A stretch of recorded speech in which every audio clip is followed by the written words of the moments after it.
Dugaan korupsi BTS ketiga partai, Mahfud MD, bisa timbulkan kemelut politik. Menteri Koordinator Bidang Politik, Hukum, dan Keamanan, Menko Polhukam, sekaligus PLT Menteri Komunikasi dan Informatika, Menkominfo. Mahfud MD mengatakan korupsi BTS yang diduga mengalir ketiga partai bisa menimbulkan kemelut politik.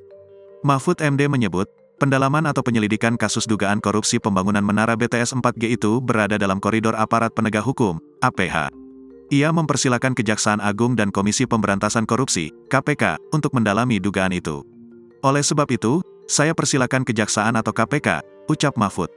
Mahfud juga menganggap informasi tersebut sebagai gosip politik. Ini pembuktiannya akan rumit dan mungkin menimbulkan kemelut politik, ujar dia lagi. Proyek pembangunan menara BTS 4G itu diduga dikorupsi dan melibatkan Menkominfo nonaktif Johnny G. Plate.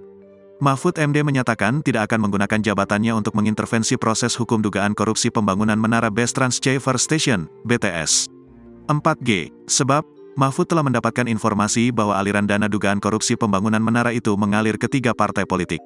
Saya dapat informasi itu dan saya sudah lapor ke Presiden, saya tidak akan masuk ke urusan politik. Ini hukum murni, biar hukum yang menentukan itu, kata Mahfud usai melantik pejabat eselon I Kominfo di kantor Kominfo, Jakarta Pusat, Selasa, tanggal 23 Mei tahun 2023.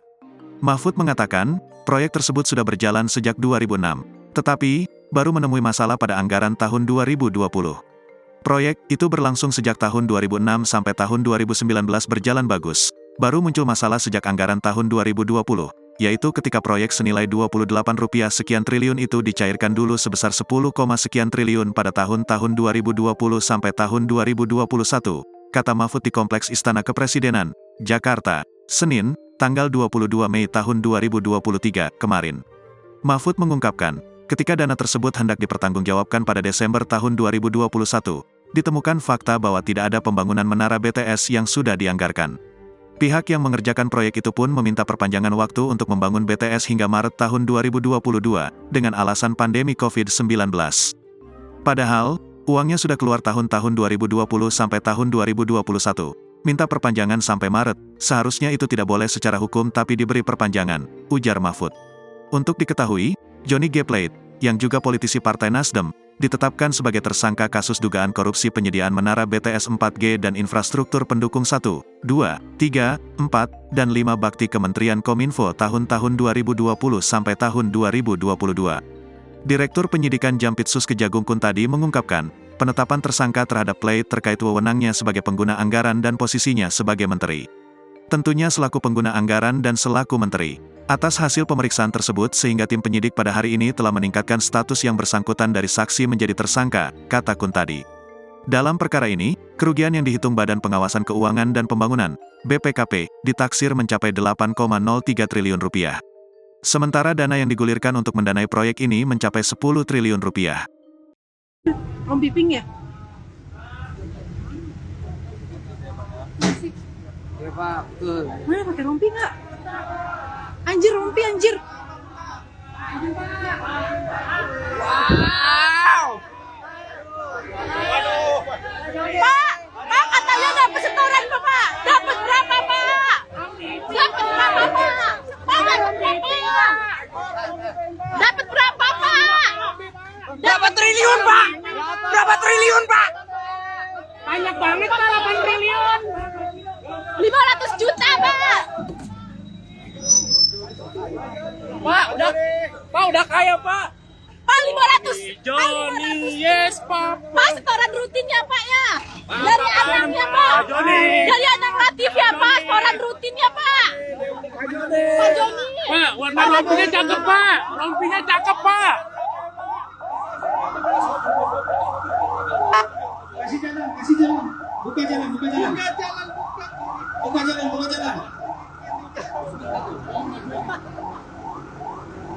Ya, Tribuners, jadi baru saja Menkominfo Johnny G. Plate ditetapkan sebagai tersangka dan dia baru saja keluar dari gedung pidana khusus mengenakan rompi dan tangannya terbogol, Tribuners. Dan sekarang dari Kejaksaan Agung akan melaksanakan konferensi pers terkait penetapan tersangka Johnny G. Plate.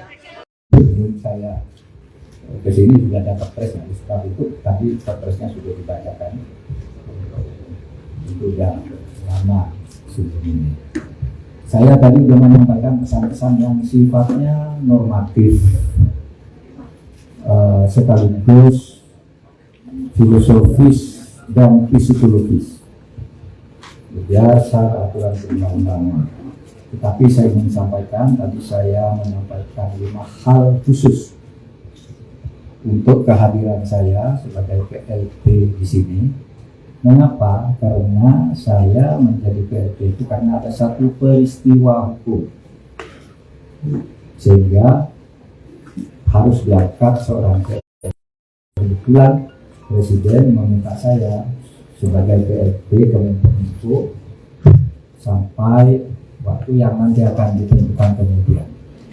Saya sudah berkonsultasi, memanggil semua mantan pejabat tinggi di sini, tidak perlu yang tadi normatif, arahan yang sifatnya standar. Saya tadi menyampaikan hal-hal seperti itu. Satu, semua pejabat dan pegawai sendiri tidak akan menyasar sembarang orang. Itu aturan. Tenang saja bekerja seperti biasa dan jangan terhambat, jangan juga takut untuk mengambil keputusan. Dan nanti kalau ada sesuatu yang memang menyebabkan saudara ragu, bisa ke saya kalau itu pejabat-pejabat satu. Yang kedua, proyek BTS Koji itu akan dan harus diteruskan. Proyek itu dimulai tahun 2006 dan sekarang tahun 2003, berarti sudah 16 tahun lebih proyek berjalan. Itu artinya yang dikeluarkan sudah banyak. Dari tahun ke tahun berjalan dengan baik, baru terjadi musibah pada tahun anggaran 2020 dan implementasinya di 2021, proses hukumnya dimulai tahun 2022. Oleh sebab itu Presiden memerintahkan ini harus berjalan, tidak boleh berhenti. Apapun ini harus dilakukan, karena kalau berhenti yang 17 tahun kita lakukan itu akan stop dan harus mulai lagi dari yang baru, itu akan sulit. Jadi proses hukum terus berjalan, proses pembangunan proyek BTS Koji terus dilanjutkan, bahkan proyek-proyek lain seperti Satria Setelait, kemudian akses internet sampai ke pedesaan, Palaparing dan sebagainya, supaya dilanjutkan sesuai dengan program dan anggaran yang sudah disediakan. Terus untuk proyek BTS Koji itu uang yang diduga disalahgunakan itu supaya dikejar. Dirjen supaya melakukannya, supaya dikejar uang itu, karena berdasar data kasar 10 triliun yang dikeluarkan, yang dibelanjakan dengan cara penilaian yang konservatif saja, dianggap bahwa belanjanya benar sesuai dengan barangnya, dianggap itu baru 2T lebih. Sehingga yang menguap sampai sekarang menurut hitungan BPKP 8,1 atau 8,2. Nanti pengadilan akan membuktikan seberapa besar sebenarnya yang menguap itu. Oleh sebab itu uang ini supaya dikejar, dan saya kira sudah ada nama-nama yang dicantumkan di dalam hasil pemeriksaan BPKP supaya dimulai dari situ, Bapak Dirjen. Ini digunakan sekurang-kurangnya proyek BTS ini jadi sesuai dengan rencana.